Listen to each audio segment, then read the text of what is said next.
Hello po mga kababayan, kamusta po kayong lahat? And once again, welcome back to another episode of Simply Talkies Vlog, your underrated vlogger. So ang pag-uusapan po natin mga kababayan at bibigyan ng opinion at reaction ay ito pong mainit na usapin dyan pa rin po sa West Philippine Sea.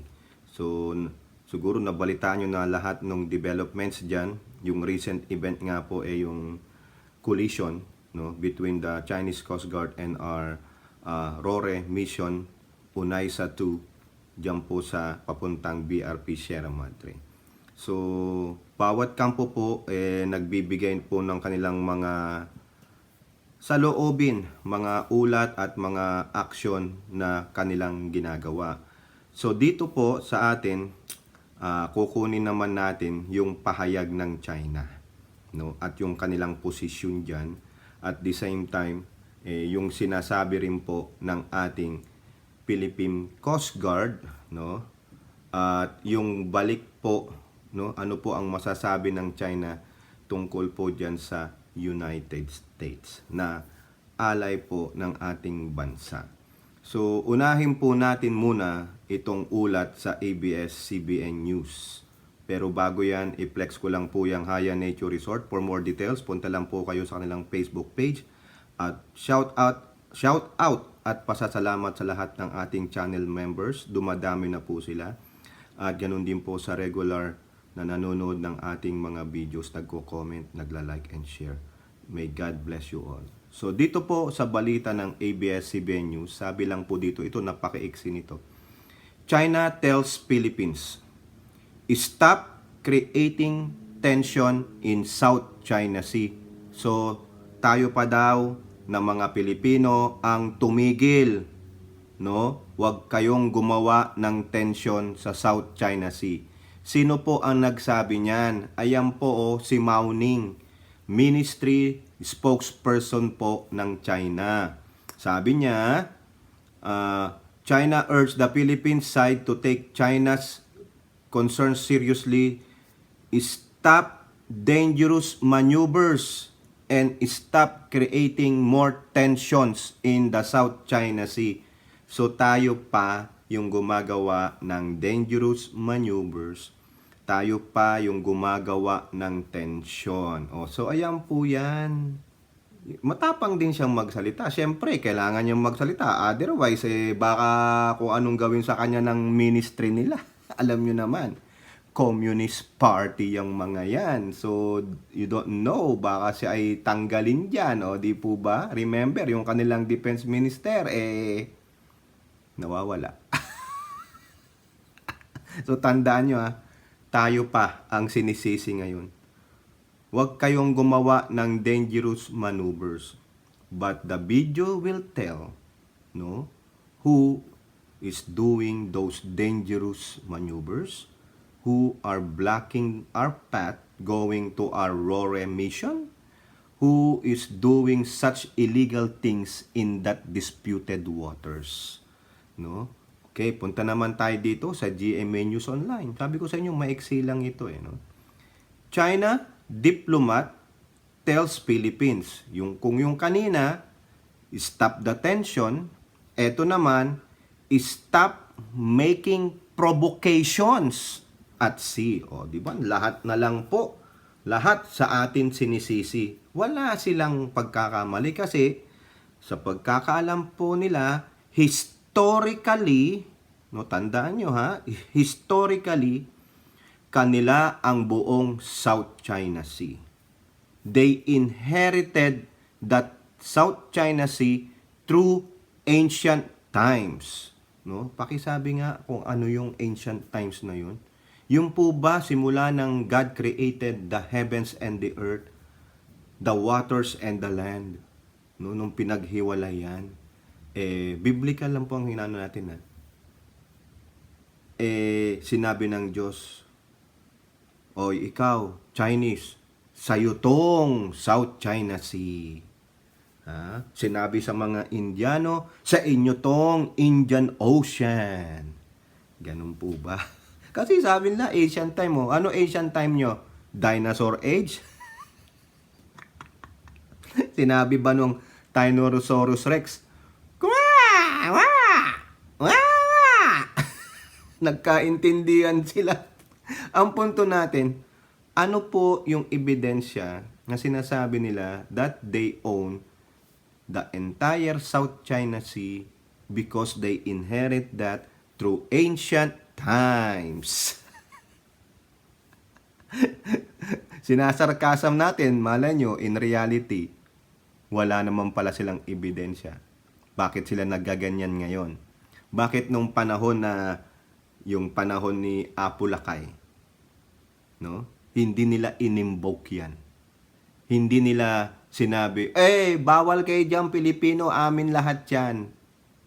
Nag-set na kami ng 7 dash line, amin yang South China Sea. Bakit hindi sila nag-invoke ng ganyan? Kasi kung nagganyan na sila, no? Nung panahon pa ni Apu Lakay, nila Manuel L. Quezon, nung whatever, no? Nagreklamo na sila. 'Di ba? Kasi ang daming dumadaan diyan, daming nangingisda diyan. Bakit ngayon lang? Bakit lang nung mga modern times ng mga 20th century, doon lang nila nalaman kanila daw yan? Ano ang pruweba? No? Kasi nalaman nila, no, base siguro sa pagsusuri at research, there are trillions of dollars of resources underneath that water. No? Pero sa atin, mga Pilipino, lalo na yung dating yung presidente o kung mga allies nila, ang sabi, ibigay na lang yung tubig na yan o bato lang yan sa kanila. No? Para wala ng gulo. O ganon. Kasi hindi sila nakikinabang dyan sa West Philippine Sea. May sarili po silang karagatan dun sa lugar nila. Kaya nga sabi natin sa previous video natin, paano pag itong mga Chekwa ini-encroach din yung karagatan ninyo diyan kung saan mang kayo nanggaling. Anong magiging reaction nyo? Diba? Tulad din ng mga kababayan yung nandyan sa Palawan at nandyan sa Northern Luzon, ang magiging reaction nyo. Na inaagawang kayo ng pangkabuhayan ng mga Chekwa at na-scam kami lahat ng resources ng tubig na yan. O, di ba? Ang magiging reaction nyo, baka worse pa sa amin. Baka gusto nyo lang makipag-itakan na lang sa kanila. O, di po ba? O, ito ang basahin natin, ha?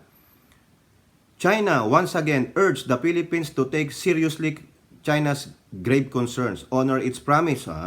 Kanina sa ABS-CBN, the same lang yung wording ng first is statement. Pero ito may kasama. Honor its promise. Ano ba yung pinramis natin? Natatanggalin daw natin yung BRP Sierra Madre doon sa Ayungin Show. Pero hindi naman nila masabi kung sino sa mga leader natin, no, yung mga namuno ang nagsabi o miyembro ng gobyerno ang nagsabi na aalisin niyang BRP Sierra Madre diyan sa Ayungin Shoal. Wala. So ibig sabihin, they just planting a narrative, no, sa atin. Disinformation. Yun, sila magaling. Sinabi na natin sa vlog natin yan. At by yung mga inuulat ng mga political scientists, mga researchers, that China is spending billions of dollars for disinformation campaign. And one of this is this. Yung promise daw natin na aalisin ang BRP Sierra Madre. O para magkaalaman, kayong mga Chekwa dyan, ikaw Mao Ning. Totoo po niyang pangalan niya, na hindi po tayo nang aasar. No? Hindi po to yung sinasabi nilang Mao Diggs o Mao, Sara Mao, Hari Mao. Hindi po. Talaga po niyang pangalan Mao. M-A-O. Mao Ning. Baka sabihin nyo, nang aasar ako sa pangalan niya. Hindi po. Sabihin mo, spokesperson ng Ministry ng China, Miss Mao Ning, tell us who said that we will remove that BRP Sierra Madre from Ayungin Shoal. Pag wala kayong masabi, if you cannot name names, then you are just freaking what? Stupid. Pasensya naman. 'Di ba? Sa atin, gusto nating malaman sino ba talaga. Para at least makausap natin, bakit mo sinabi yan? Ano ang authority mo para sabihin yan sa kanila? Ano ang legal right mo para sabihin yan sa kanila.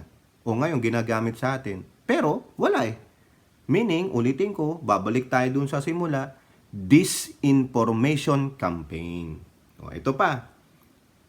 Kanina, stop escalation, di ba? Ito sinabi lang ng GMA. Stop provocations. At C, stop making dangerous moves. Stop groundlessly attacking and slandering China. Really? Kami pa ngayon ang nag-a-atake and slandering you? We don't have to slander you. No? Why do we have to slander you? Naintindihan mo ba yung sinasabi mo? Ha? Slander? Ginagawan ka namin ng kwento? Minamasama ka namin? Bakit namin gagawin yon? Eh kayo na mismo ang nagpapakita sa buong mundo kung gaano kayo kagago. Kung gaano kayo kasalaula. Kung gaano kayo katakaw. Greed kayo, greedy. Di po ba? Oh. Ayan po yung sinabi rin ng kanilang Chinese Embassy Deputy Chief of Mission Zhou Jingjing. Oh, yun, hindi ko na po alam basahin itong mga Zhou Zhongyong na to eh, no? Grabe eh. Ang antindi ng mga ito eh. Di po ba? So, sobra sila eh. Tayo pa ngayon ang nagpro-provoke. Tayo pa ang nag-escalate. Tayo ang nag-i-slander sa kanila. Tayo ang hindi marunong tumupad sa pinangako. Oy, gunggong, kayo yun. The first place, we don't have to slander you.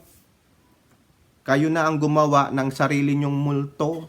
Di po ba? Dahil sa kasapangan nyo, dahil sa swapang kayo. Dahil kiniklaim nyo rin na historically, kung mababasa nyo po yung sinasabi dun sa desisyon ng arbitral ruling, yung historical claim nila, hindi na po nag-aabay doon sa panuntunan. Grabe. Member pa sila nung nung body na yon. Signatory sila.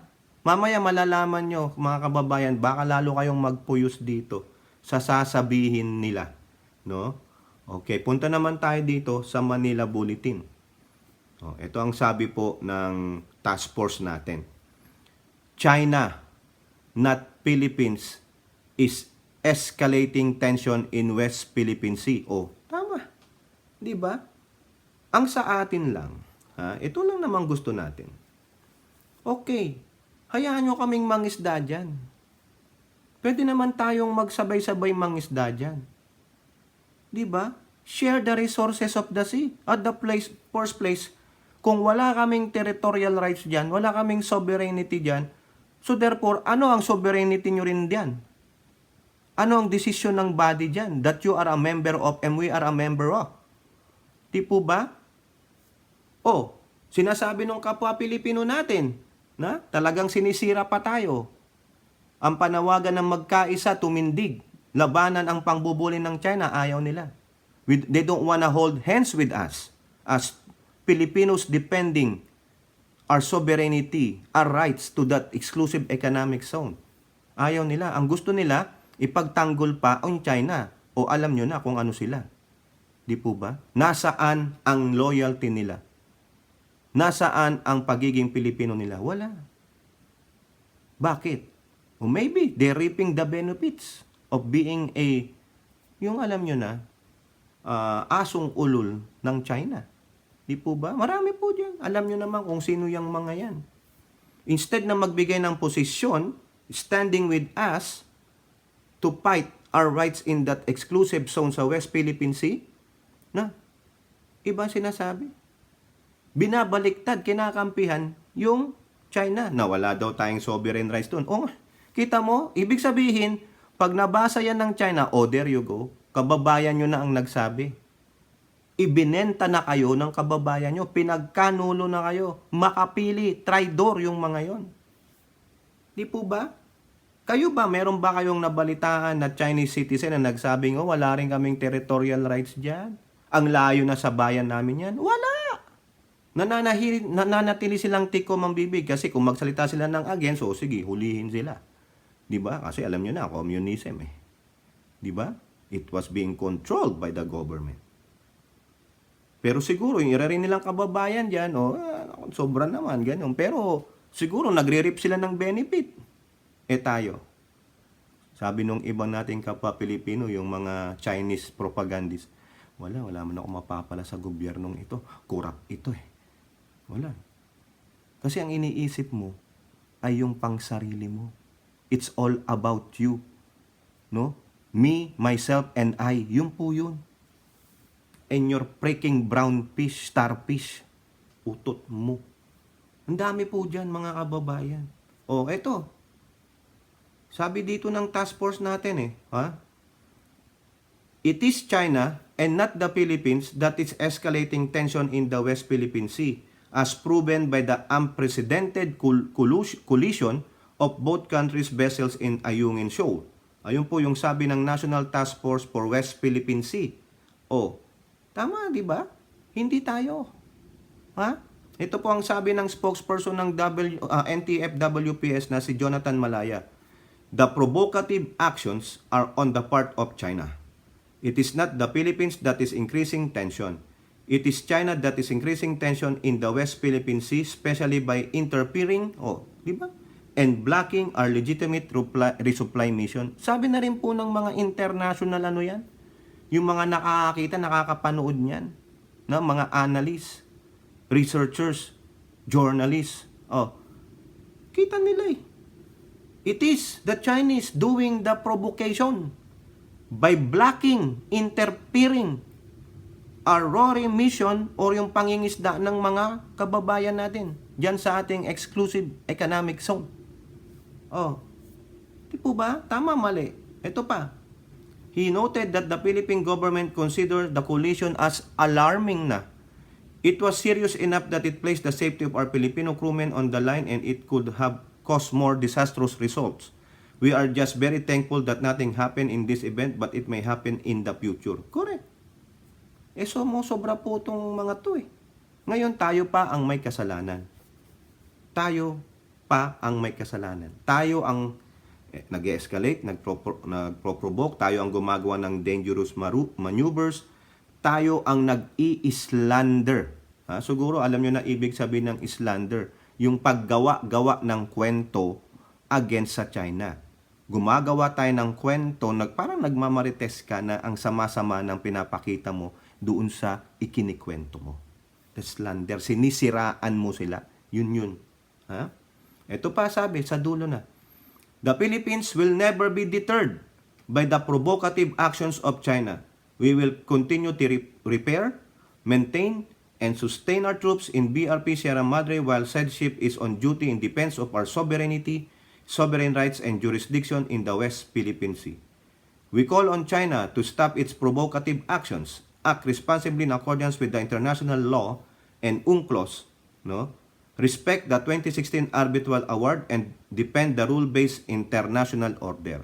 Ayan, natandaan nyo po yung sinabi ni spokesperson Jonathan Malaya ng NTF-WPS. Lalong-lalo na dito sa 2016 Arbitral Award na nakuha natin. International award yan. Na kung saan pumapabor sa atin na meron tayong exclusive economic zone dyan sa West Philippine Sea. Tandaan nyo po yan, eto. Punta ulit tayo dito sa Manila Bulletin. Balik tayo dito sa China. China claims Philippines action in West Philippine Sea meron daw backing ng sino? By US connivance. Ayun, ang sabi niya. Ito pong sabi ni Mauning Kasi ang haba po ng interview niya, yung statement niya, China has blamed the US. Awawa na naman ng US kasi warmonggorer ang US kasi pakialamero ang US. Kaya maraming galit sa US kasi yan ang tingin nila. Warmonggorer, pakialamero ang US. Pero ang tanong, kung may problema kayo, saan kayo tatakbo? Yung mga leader ninyo, saan nanghihingi ng tulong? Mostly. Sasabi, sisisihin ng US pag hindi tumulong. Minsan wala namang kinalaman ng US. Pero sa US pupunta ng tulong. Hingi kami ng aid, wala kami ganito. Ito namang mga taga-US, sige na, maawain kami. Kami ang peace taga peace and order. Pero sa tingin nyo, peace and order kayo, pero sa tingin ng ibang tao, kayo ay ang mga panggulo. Yan. Kaya ganyan. Oh, ngayon sinisisi ng China ang US for the Philippines action in the West Philippine Sea, describing as infringing and provocation. Oh, ito na, infringing and provocative pala. Infringing na. May nadagdag na. Escalation, provocation, slander, dangerous maneuvers, and infringing. Oh, kayo na lang pong mag-research niyan. Ini-infringe na daw. Mao Ning, China's Foreign Ministry spokesperson, said the Philippines' supposed infringement and provocation at Renai How, o yung ating Ayungin Shoal, has been emboldened and supported by the U.S. connivance and support.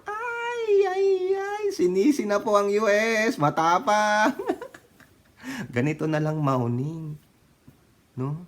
Pumunta ka dito sa US. Pumunta ka doon sa Washington, sa United Nations, at sabihin mo, kayo, pagmumurahin mo ang US, ganyan, ha? Sabihin mo, o di kaya hamunin mo na. Maghagisan na lang kayo. Ha? Ito pa sabi niya. The US even sent over military aircraft and vessels to assist and support the Philippines and repeatedly sought to threaten China by citing the US-Philippines MDT. Ay, alam niyo pala yung MDT. Sinasite lang naman, sinasabi na meron kaming MDT. O ano nga yung masama doon? At saka yung mga military aircraft and US, may EDCA kami. Meron kaming joint patrol with other nations. So what? Natatakot ka? Provocation ba yon? O bakit di ka mag-file ng protest sa international body? Diba? Try nyo mag-file. Tulad ng ginagawa namin, we are filing a diplomatic protest. Na? Masama ba yon? Na dumaan sa South China Sea ang mga barko? Ha? Kung walang makikialam, kung wala kaming alay, ay wala. Tiyak. Para na lang kaming mga basang sisiw. No? Kasi kakayanin nyo kami. Napakalaki nyong bansa. I think you're the second largest country in the world. Correct me if I'm wrong. Ang dami nyong tao, bilyon. Madami ang inyong militar. No? Marami kayong mga modernong mga military weapons. May nuclear warheads nga kayo. Kami, mga pipitsuging country, wala. Sabi nyo, hahagisan lang kami ng nuclear bomb. Wala na, pulbos na kami. Siguro, bow down na lang kami palagi sa inyo kasi kayo ang hari dyan sa buong Asia. Bow down lang kami. No? Kami yung mga slaves. Kayo ang mga king and queens. Ganun po ba ang gusto nyong mangyari? Ha? Wala na po tayo sa ganun. Hindi na po tayo nandoon sa mga sinasabi nyong ancient times. Baka kayo, ang utak ninyo, nandoon pa sa ancient times. Hindi kayo nag-grow. You don't know how to show empathy. You don't have any apathy. You don't know how to show humanity. Lahat na lang ng wala kayo. Kasi ang utak nyo ay tipaklong. Di ba? Mga kababayan, kailangan natin ng allies ngayon. Kung yan ay by backing of US na sinusulsulan tayo ng US, then dapat magprotesta tayo kay Pangulong Bongbong Marcos. Hindi.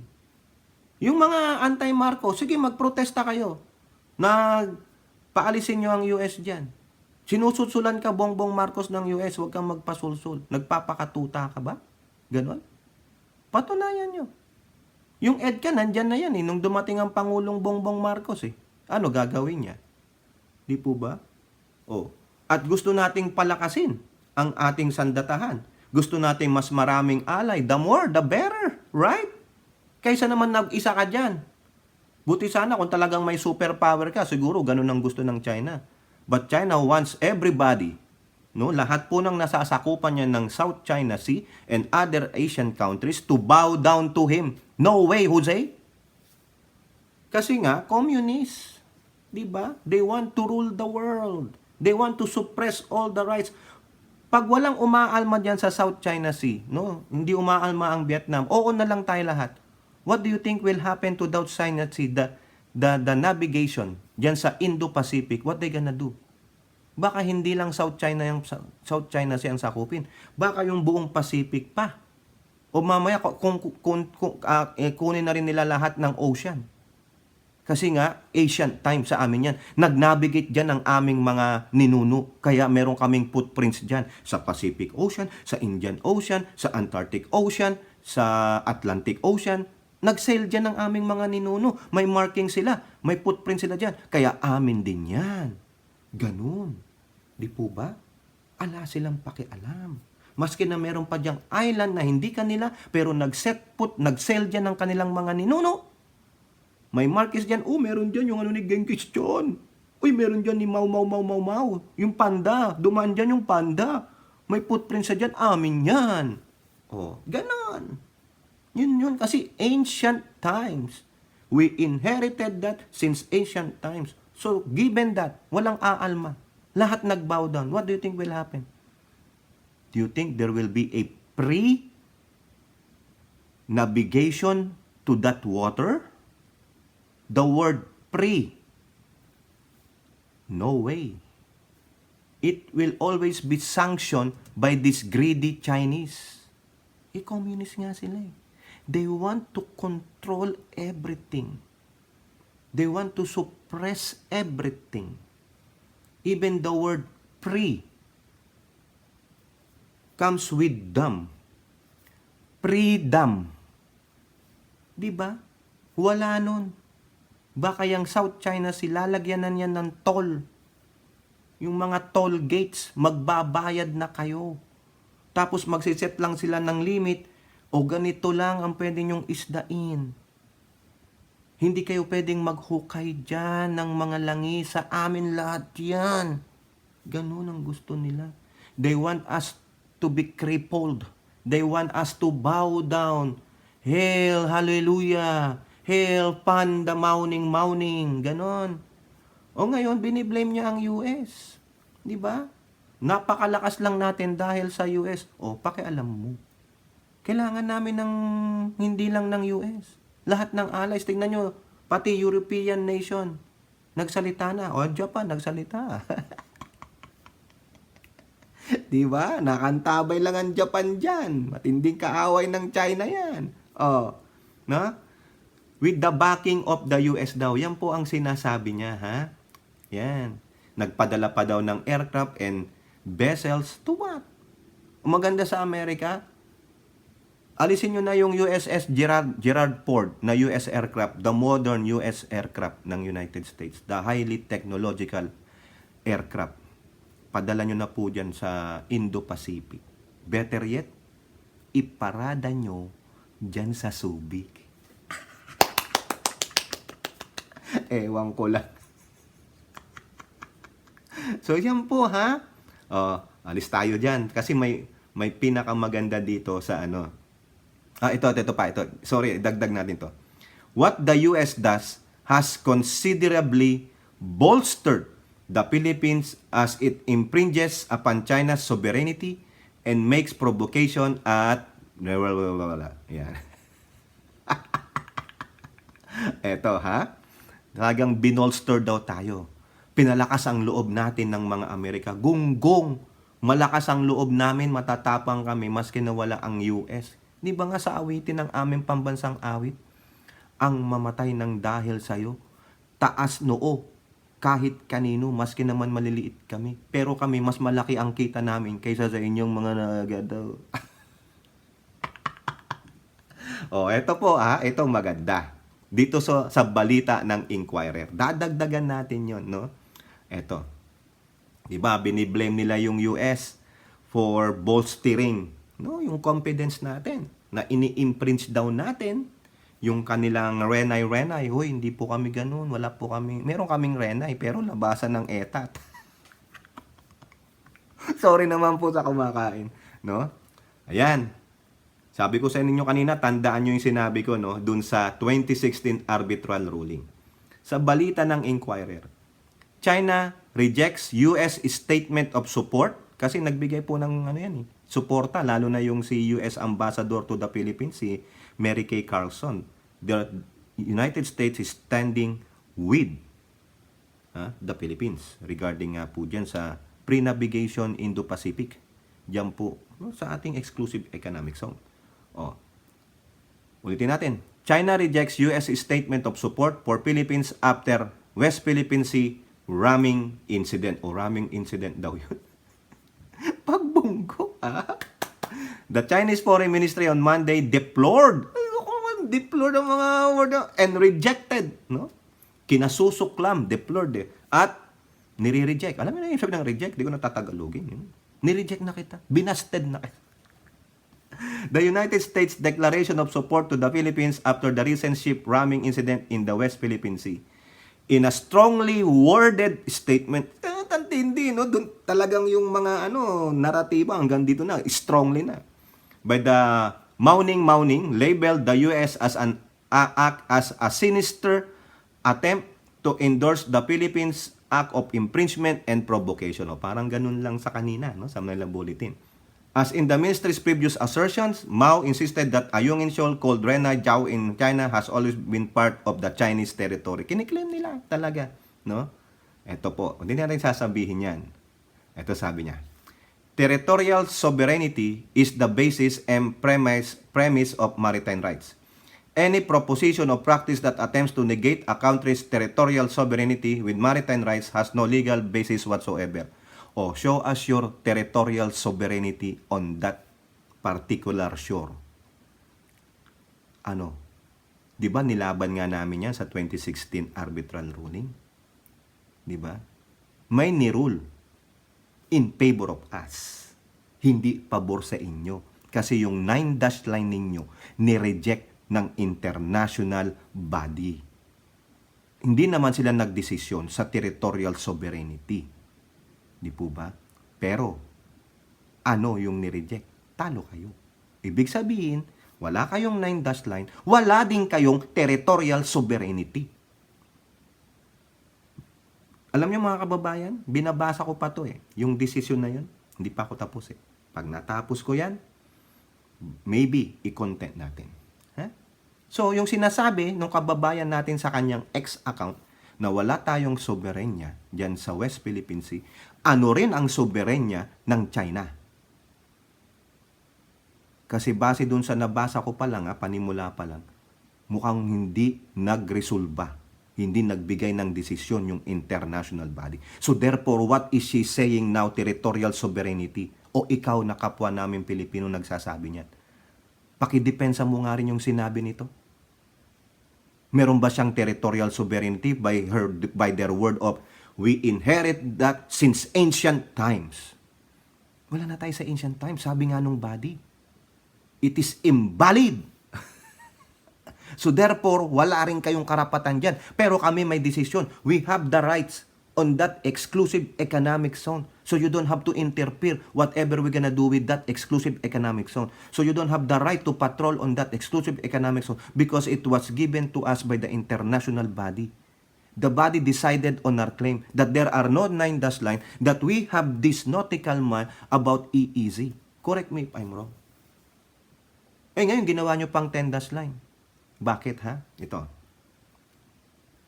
Ito po ang matindi. Kaya sabi ko sa inyo, tandaan nyo yung 2016 Ito ang sinasabi nila. Quote, the so-called South China Sea arbitration, yung 2016 arbitration, award is illegal, null, and void.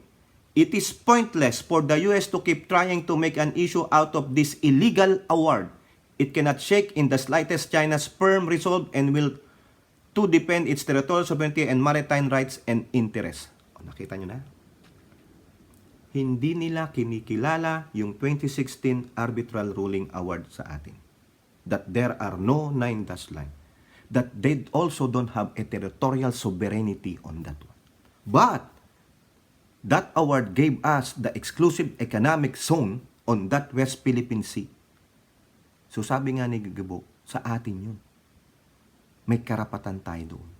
Bakit nandoon yung mga gunggong na Coast Guard nila at munition vessels? Tapos sabi pa nila, hihingi tayo ng pahintulot. Wala nga rin kayong rights, wala kayong territorial sovereignty, at wala rin kayong rights dyan. dahil sa amin inaward yan. Oh. Ngayon, sinabi na illegal, null and void. Hindi nila kinikilala. So therefore, ano sila? Totoo lang yung patunay natin na wala silang kinikilalang international body if that body rules against them. Tama? O sino ang hindi marunong sumunod sa batas, whether international or foreign law? Kayong mga Tsekwa. Kasi, loser kayo eh. You are losers. And bully. Yun lang po yan.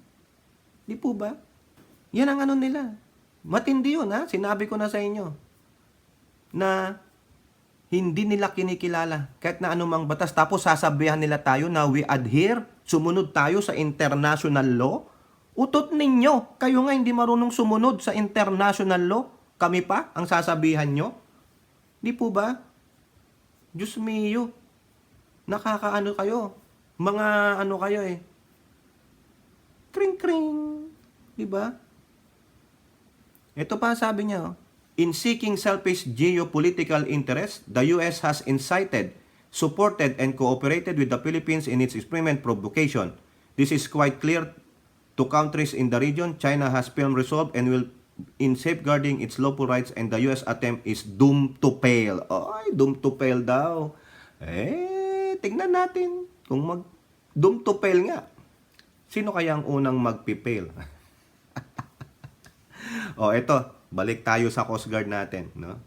Dito po sa Philippine News Agency, Philippine Coast Guard, China violated 3 international rules in Ayungin Shoal collisions. Tatlo daw po 'yan. The first one is rule number 2, the responsibility of the vessel. This rule emphasized that nothing in the COLREGs o yung tinatawag nilang Convention on the International Regulations for Preventing Collisions at Sea can absolve any vessel from the duty to avoid a collision. Ayan. The next one is this. Another rule violated by China, he said, was Rule 7, or the risk of collision, which requires every vessel to use all available means appropriate to the prevailing circumstances and conditions to determine if it is a risk of collision exists. Rule 7 is considered in conjunction with other relevant rules and factors, such as Rule 5, 6, and 8. Yan. Ayan, nakakaasar tong mga ito no? Nakakabanas Yan.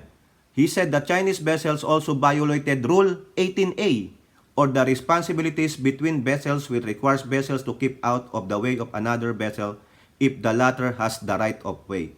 By deliberately blocking a vessel, you are not allowing the other vessel to proceed in accordance with the right of way. The question is, wala namang sinusunod nga na batas yan. Ang alam lang nilang batas ay ang sarili nilang batas, the domestic law of being a communist country. Yun lang yan. Eto pa. Sinabi na rin ito sa kanilang press con ng PCG. Last na po to sa GMA News Online. West Philippine Sea tensions not rising, just more accidents being publicized. Ayan po ang sabi ni PCG Commodore spokesperson Jay Tariela. I think it's wrong to say that the tension in the WPS is increasing. I would always tell this to the public, that the only reason why there are a lot of news that is being publicized in the past month since we started the Transparency Initiative last February is because the national government is allowing the public to be aware of what's happening. But what I'm saying, there were reported incidents as numerous as now because we are telling the public what is happening. There is no escalation. But as what I mentioned, there is a collision because of the aggressive behavior and dangerous maneuver of Chinese Coast Guard and Chinese militia vessels. Tama naman po yan, spokesperson Tariela. Maging transparent tayo para alam din naming mga kababayan mo ang nangyayari dyan sa West Philippine Sea at para masuportahan namin kayo. Tama naman po yan. No? Walang tensyon. Kailangan lang ibalita. Ipakita sa buong mundo na kung gaano kasalaula itong mga Chinese na hindi sila marunong sa mga batas, mga international law na dapat sundin. Ang alam lang nila ay yung kanilang pagkakaalam na ancient times. Di po ba? So tama lang yan. Sa akin dapat lahat maging transparent. Hindi sa gagatungan natin. Kailangan malaman natin kung tayo ang nagkamali and then we apologize. Kung sila ang nagkamali, then we have to stand with our government. kung ano man po ang magiging action ng gobyerno diyan. So far, ang ginagawa lang natin is puro diplomatic talk diplomatic protest. So ayan, yan ang suportahan natin. Suportahan din natin yung hinihiling na magkaisa tayo, manindigan tayo. Para rin po yan sa atin, para sa salinlahi natin. Hindi lang po sa current generation ngayon, but we're looking at our future generations for their benefits too. No? Na kahit papano tumindig tayo, kaya tayo ay nagkaroon ng karapatan dyan. Hindi yung ipinamigay na lang, tubig lang yan, bato lang yan.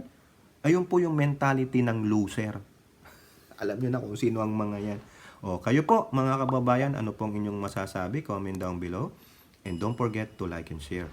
Hope to see you on our next videos. Bye-bye. God bless.